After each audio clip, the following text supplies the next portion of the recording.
Okay, folks, we are down to our last category of the night. This one's for all the marbles. It's the Favorite Show of the Year award. This is a pretty self-explanatory award. It's what you guys pick as the favorite show of the year. And hosting for this particular category is someone who's guest hosted on every single current ACA production and is a coordinator for the nonprofits. It's Johnny P. Angel. We're down to the very last award of the evening, Favorite Show.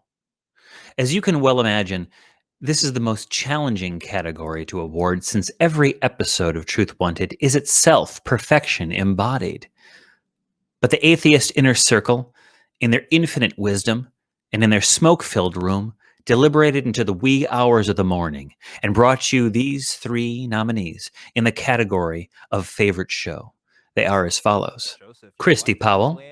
And talk to us about that.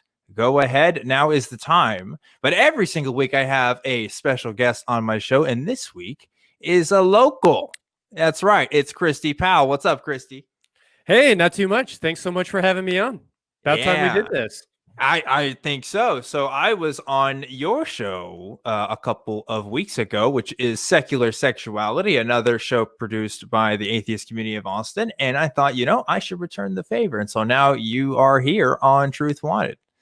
Yeah, we're 2 minutes in and you already have failed to come anywhere close to the number of Matrix puns and references that I was able to slip into my show. So I'm feeling like the hospitality is lacking a little bit, but, it's fine. I'll just encourage everybody to go check out that show or, Thursday nights at 7. Gut Sick Gibbon. And also because, we're not in the traditional studio. But joining me tonight, all the way from somewhere, is Gutsick Gibbon, also known as Erica, who is a great YouTube content creator who likes to talk about my favorite scientific subject, anthropology, as well as zoology and a bunch of other cool stuff. So Erica, welcome to Truth Wanted. Hey, thank you for having me on. Yeah, you pretty much summed it up. That's me. I'm currently a master student in primatology, so I dig the ant stuff and I dig all of the amazing extant apes and monkeys that go along with it. So, we're better to express that than YouTube. Jesus Christ. Welcome everybody if you're watching live. As you know, every week I have a special guest, and this week's guest is a very special one indeed. A lot of people have said I need to talk to him again because it's been a long time. You've probably read his book. It's a worldwide bestseller. Not autobiography. It is a biography. A couple biographies in there, actually. You may have said his name if you ever stubbed your toe. It's Jesus H. Christ, folks. Live with me tonight. Jesus, welcome to the show. Praise be. Praise be. So Jesus, you have quite a following these days, I'd say. Your fandom is pretty big. I used to be a part of your fandom, actually, but it was, it's been a while. What's going on these days, Jesus? I'm not quite as popular as the Beatles. John Lennon was correct. The Beatles, I think, are vastly more popular than I am, at least these days. I'm doing my thing. I'm doing my Jesus duties on YouTube, and lately I've been really trying to save the heathens on TikTok. There's been a battle raging on TikTok. Yeah. And the winner is, and thank you, by the way, Gut Sick Gibbon. We're here and see what we can do. For now, I'm going to go ahead and go to our next caller here. AZ from Texas wants to talk to us about experiences with religion in Texas. That's what I'm talking about. AZ, what's going on? Hey, am I on? You are live on Truth Wanted, bud. What's up? Cool. How are you? I'm doing great. I'm having a good time here with Erica, and I get to talk to awesome callers like yourself, so couldn't be happier. We're having a ball. Thank you. I appreciate it. Yeah. Well, in my area of Texas, I live in San Antonio, Mm-hmm. and I know you. I saw you on the Street Epistemology channel Mm-hmm. Mm. Yep. a while back. I've been around San Antonio. I know, right? So I know you know a little bit about San Antonio. My area of San Antonio, at least, like it's pretty liberal, I would say. Right, San Antonio is relatively liberal, but Texas as a whole, we know, is pretty conservative when it comes to religious aspects. A lot of Christians. I just want to know, like at least on my side, right? Like when the topic of religion came up, at least in high school and stuff, right? It seemed like if a lot of kids, at the very least, like if you ever asked, you would say like, I'm religious, but I don't really believe in whatever, and you can kind of see like the hints of atheism.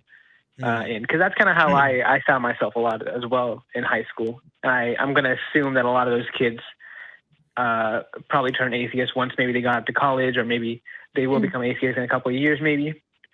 I just want to know, like, do you think maybe the Texas, kind of like the stereotype that a lot of Texas is super, super conservative is starting to go away? I mean, I know like a lot of Californians are starting to come here. Do you think it's a little bit overblown at times? Oh, so I'll tell you this. So, I actually grew up in Waco. Okay. So Waco, as far as Waco is like a Baylor city. It's like a big city with a small town mindset, I guess. Definitely probably one of the most religious towns I've been to overall. I mean, yeah, we got Baylor University, and just like you can't throw a stone in Waco without hitting at least 3 churches. Like a buddy of mine has a good phrase about Waco. It says there's more Christians than people in Waco. And that always cracks me up because it's just true. Like everybody's a Christian there, but like going to San Antonio, I went to college there for a little bit. That's where I was at in that video. And it is definitely more of a liberal city. Now I live in Austin now, which is definitely the most liberal city in Texas. Houston is probably the next up there, and then maybe San Antonio. But is Texas as a whole changing?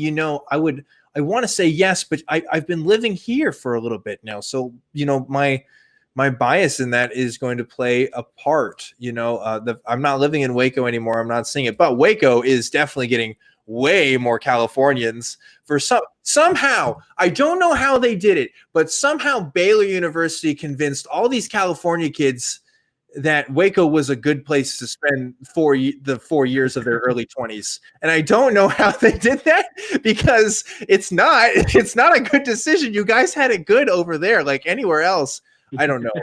Maybe I think it's cheaper here. Maybe I don't know what that marketing campaign looked like. I don't know what recruitment tactics they use, but damn, that is a con. That's a con right there. I'm sorry. If you came from California to go to Baylor, I just don't know. I don't understand.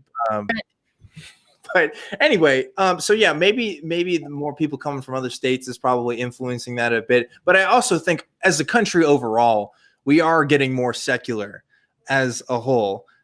Maybe not as fast as you or I would like, but I think even in Texas, we're starting to see that too. But that is with the caveat, though, that being more secular does not mean being atheist. And I always have to remind people of this, because people think, there's more and more atheists now. We're taking over. And no, because what happens is just because you aren't into one religious belief doesn't mean you're into some other woo.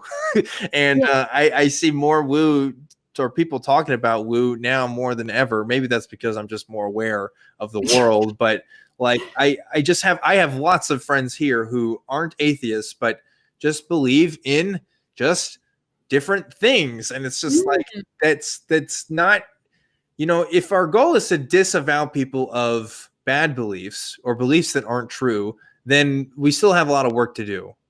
Just being secular isn't necessarily enough. So that's my take on kind of a I was going to ask kind of a follow-up partially to that. Do you think like people are becoming more secular, but like people are also at the same time, like it's becoming more polarized in general, where people will become secular, or maybe like the kind of the religious belief is becoming a little bit more secular, but still like kind of hanging on in a sense, or like transforming almost. Like it's like, oh, maybe, you know, God isn't like this, but it's actually like this. So we perceive, maybe it is more secular, but the same amount of people still believe in God, or people are can only becoming more tell you, radicalized or something. yeah, I can only tell you what the people who have spent a lot of time surveying and studying this have said. And looking at Pew Research statistics from the past couple of years, we're seeing a decline in a lot of the kind of traditional faiths. You know, there's Methodists and Baptists, as far as I understand, aren't gaining as many, but evangelicals are not dropping as fast as other ones. And, you know, there's different ideas of why this might be. It could be because if you're a Baptist or a Methodist, chances are you're probably going to be more open-minded towards other ideas than if you're a hardcore evangelical. And that's not a statement of, you know, discrimination against evangelicals. That's just the culture. The culture doesn't want you to know about the worldly ideas. They literally say that you are separate from the world, and they want to keep you that way. And because, you know, it's supposed to be the best path forward. Obviously, you know, we would disagree with that. But if you grow up with that mindset and you're not going to be as doxastically open to other worldviews and other cultures, then yeah, I guess you're not going to be as likely to change. Whereas if you grew up a little more loose in your Christianity, then yeah, you may be a bit more syncretic. You may be able to take in, I know at least one Christian who believes in reincarnation. I don't know how that works, but that's a belief that they have. So, you know, that's probably going to be more common as the years go by. But what do you think about this, Erica? Oh man, I mean, I come from southern Indiana, so it's not quite Texas, but it's the Texas of the North. So you know what? I've been to Indiana, and I'd agree. Yeah. With that.